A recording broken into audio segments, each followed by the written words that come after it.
Good morning, everyone. Bonjour tout le monde. Yesterday, I shared with you that my wife Sophie was being tested for COVID-19, and that test did come back positive.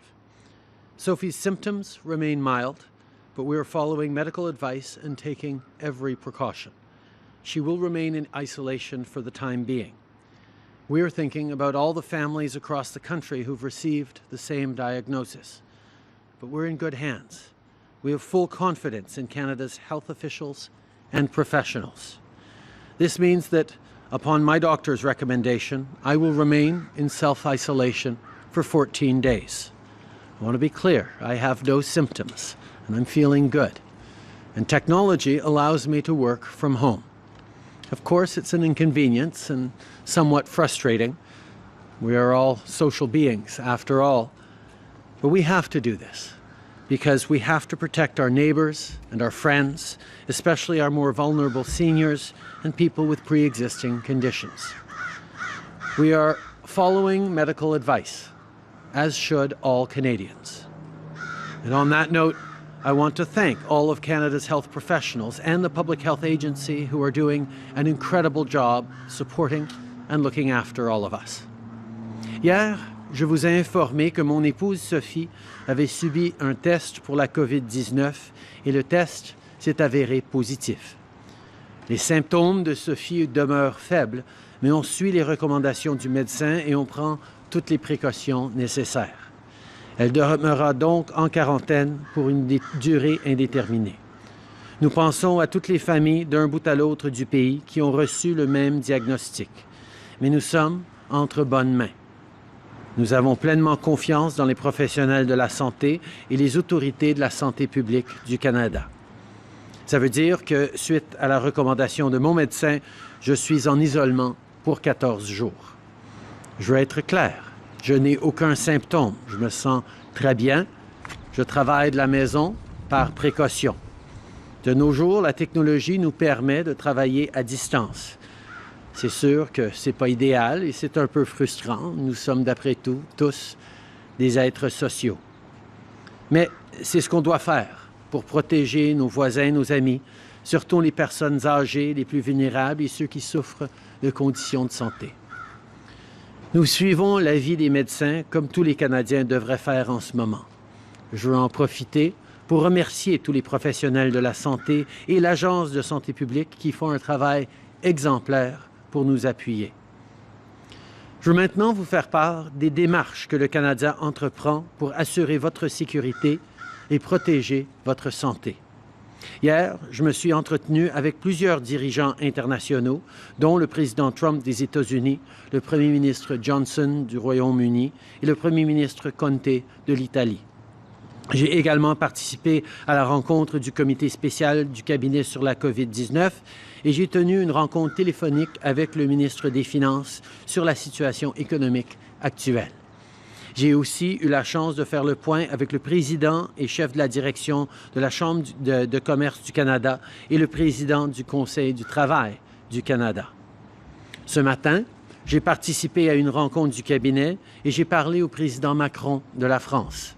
Mes conversations se poursuivront dans les prochains jours. Plus tôt aujourd'hui, les ministres Blair, Hajdu et Garneau ont annoncé que le Canada recommande aux Canadiens d'éviter les voyages non essentiels à l'extérieur du pays. Nous avons également annoncé que la saison des croisières était suspendue jusqu'en juillet et que nous allons rehausser encore davantage les mesures de sécurité dans les aéroports. Nous rationalisons également les arrivées d'outre-mer afin d'être mieux en mesure de les contrôler. Earlier today, Ministers Blair, Hajdu and Garneau announced that Canada has advised Canadians to curtail non-essential international travel and that the cruise season is suspended until July and that we are bringing in additional screening measures at airports. We are also streamlining overseas arrivals to be better positioned for screening. Yesterday, we saw many provinces take strong steps to keep people safe. They are doing what needs to be done to protect the public, and I want to thank them for their exemplary work. Later today, I will have a call with the premiers and Indigenous leaders to discuss the latest developments and coordinate our efforts, including the over $1 billion COVID-19 response fund, which provides money to the provinces and territories to support preparation and mitigation. These are significant steps, and we will do more. The provinces and territories are facing various levels of risk, but we will make sure that we align our response across the country. Addressing COVID-19 must be a Team Canada effort. To keep Canadians safe, to mitigate the economic impacts of the virus, all levels of government are working together. We are talking regularly. We are coordinating our efforts. We're following the situation very closely, and we're pulling out all the stops. I know that you're worried. You're worried about your health, about your family's health, about your job, your savings, about paying rent, about the kids not being in school. I know that you're concerned about uncertainty in the global economy. The steps being taken to keep you safe have an economic impact.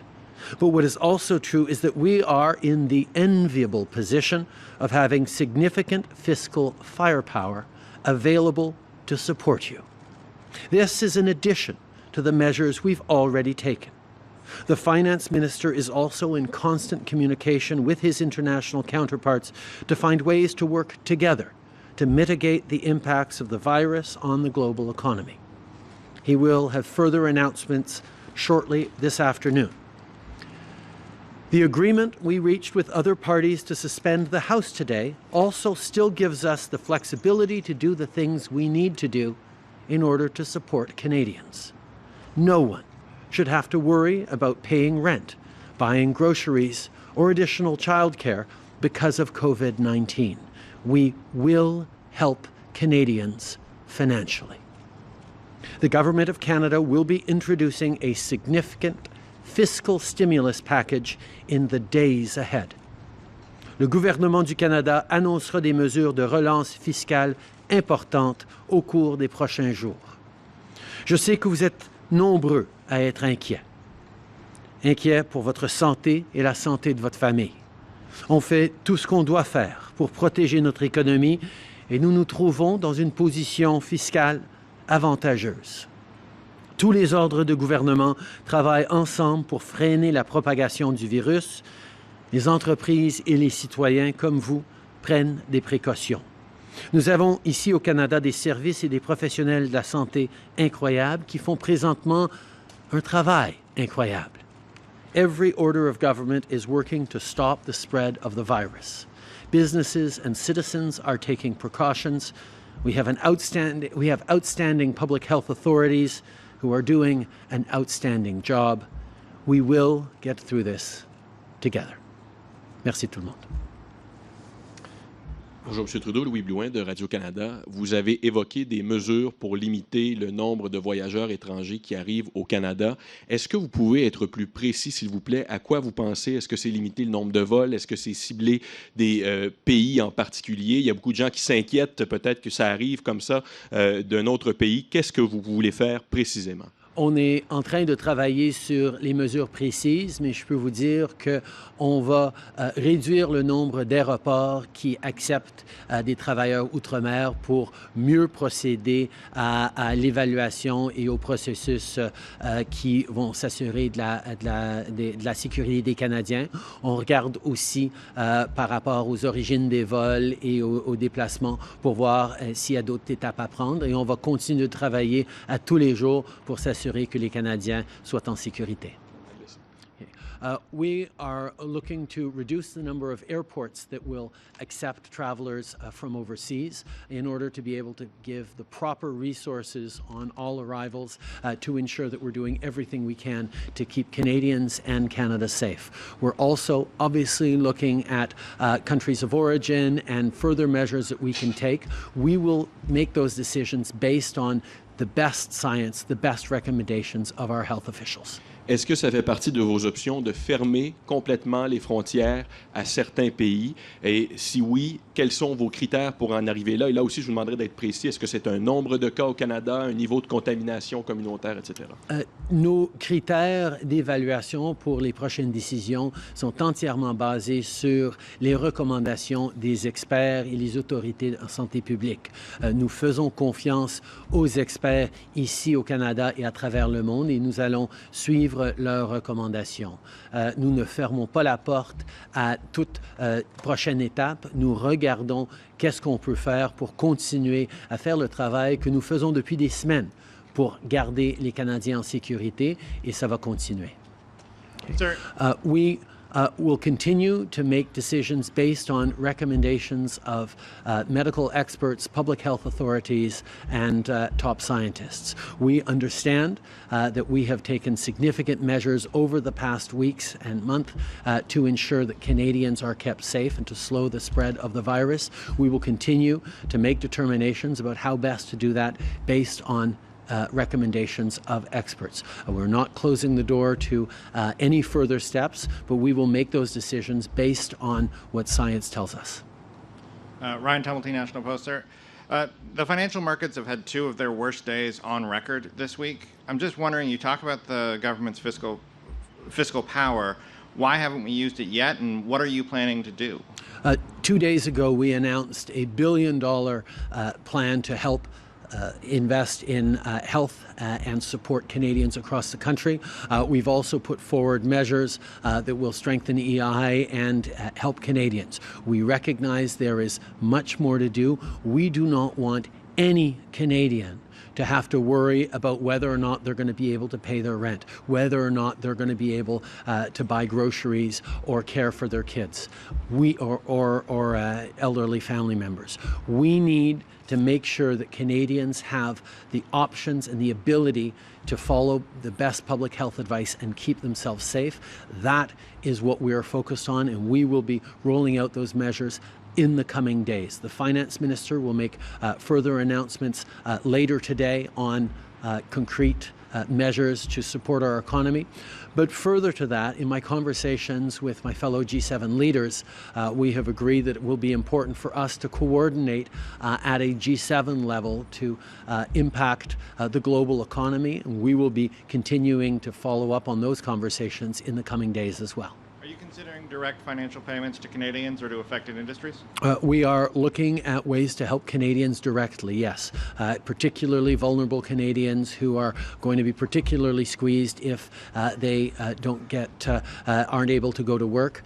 These are the kinds of things we're focused on. We also know that small businesses may struggle through or will struggle through this period of economic slowdown, of people choosing to stay at home and protect their families. We will look at how to support them so that once we get through this difficult time, our economy and Canadians will continue to prosper.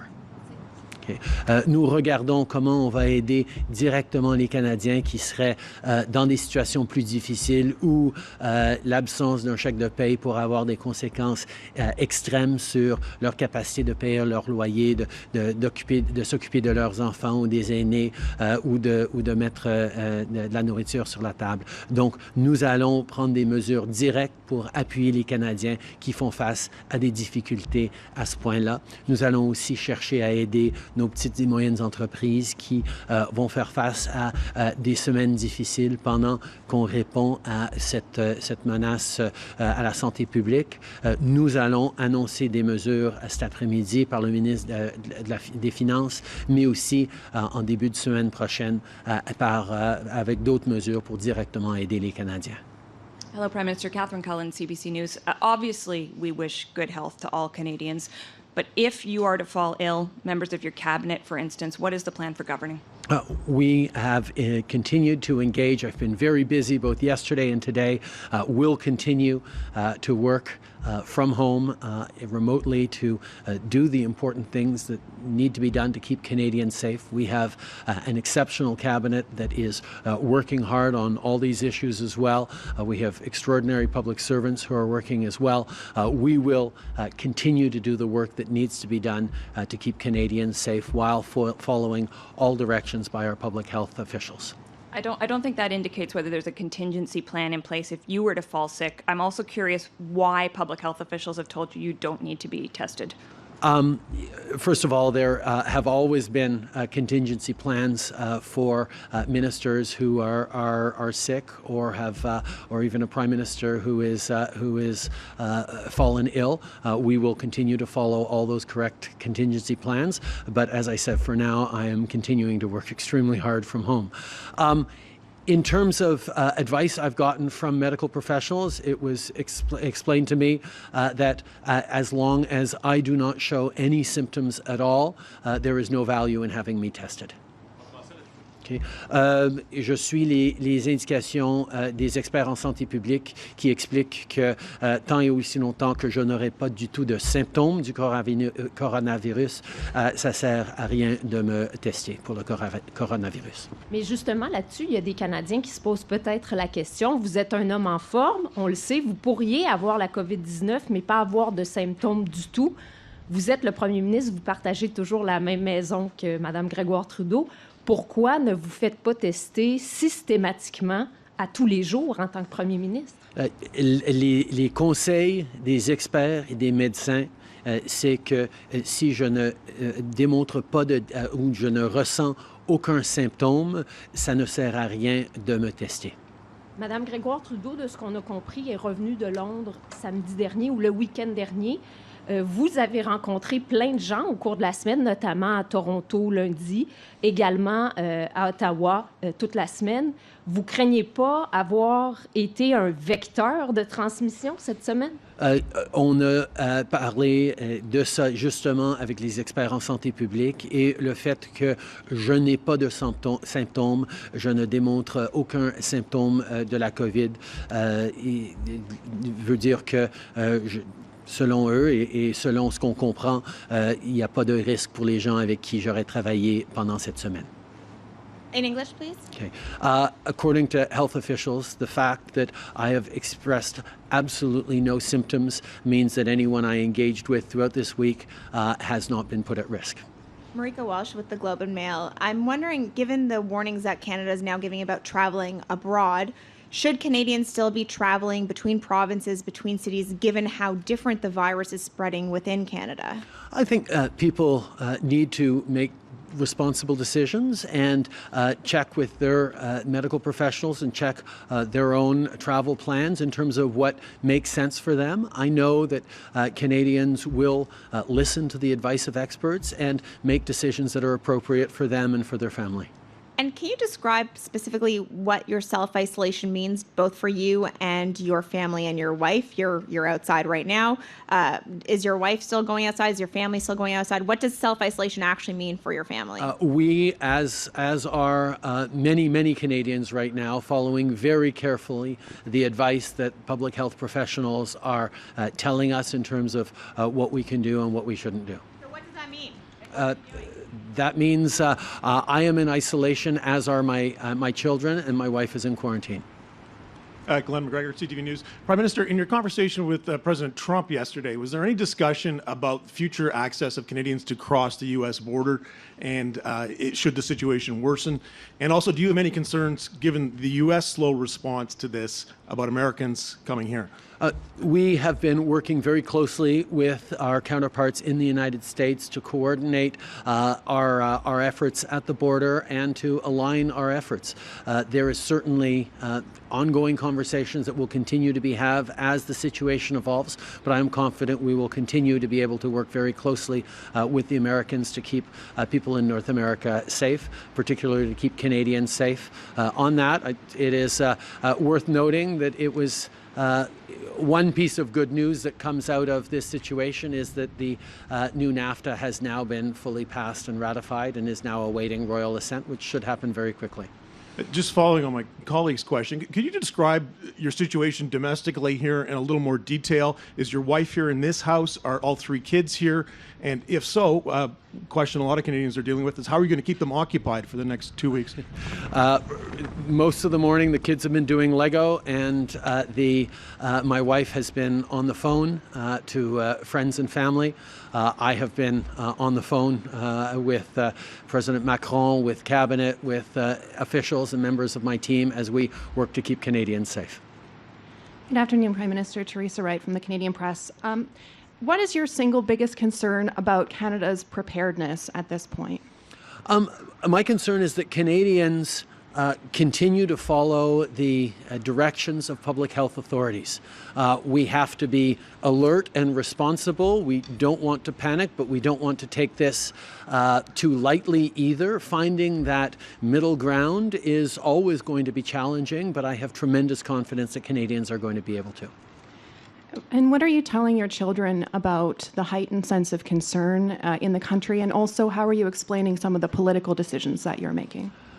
We're obviously having some very good conversations with our kids about what's going on, about how not to be overly concerned, but to be a little bit concerned, which is obviously why they are home today with us. We're going to continue to have thoughtful conversations as parents across the country will be having with their kids.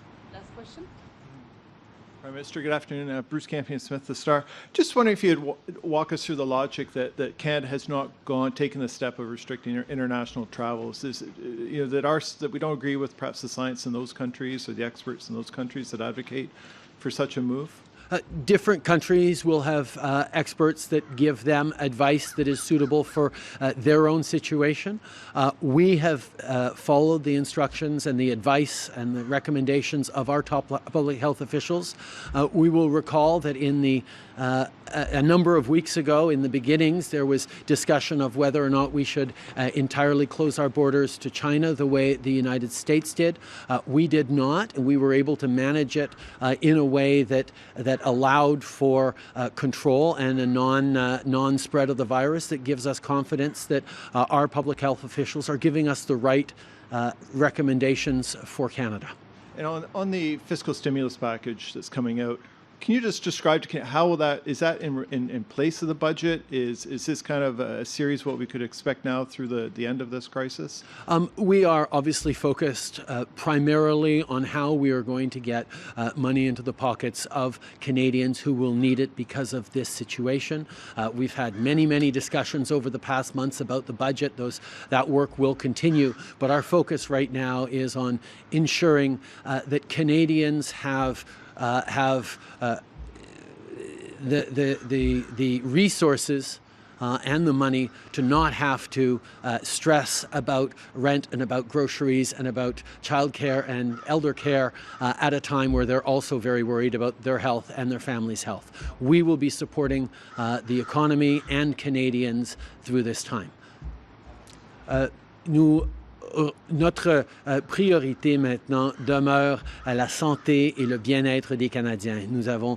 Nous voulons qu'aucun Canadien ne soit préoccupé par la capacité de payer le loyer ou de pouvoir nourrir leurs enfants ou s'occuper des aînés. Nous allons faire tout ce qui est nécessaire pour les aider pendant ces moments difficiles. Évidemment, les réflexions qu'on a depuis des semaines et des mois sur le budget continuent, mais notre emphase va être sur comment aider les Canadiens dans ce moment difficile. Merci tout le monde. Merci beaucoup, tout le monde.